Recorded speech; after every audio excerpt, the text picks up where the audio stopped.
बीडमधील सरपंच संतोष देशमुख हत्या प्रकरणात मुख्यमंत्र्यांकडून न्यायाची अपेक्षा होती असं राऊत म्हणाले।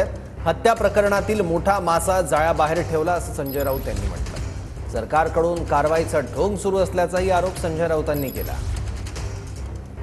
मला मुख्यमंत्र्यांकडून अपेक्षा होती की ते न्याय करतील, कारण वारंवार ते न्याय आणि सत्य याची भाषा करतात, कोणालाही सोडणार नाही, खपवून घेणार नाही वगैरे वगैरे वगैरे।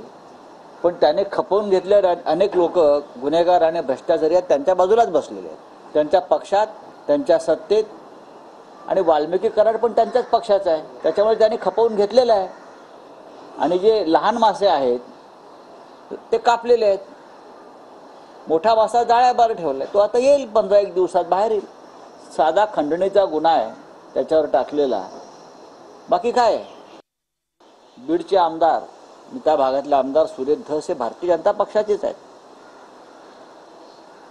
संदीप क्षीरसागर हे राष्ट्रवादी काँग्रेस पक्षाचे।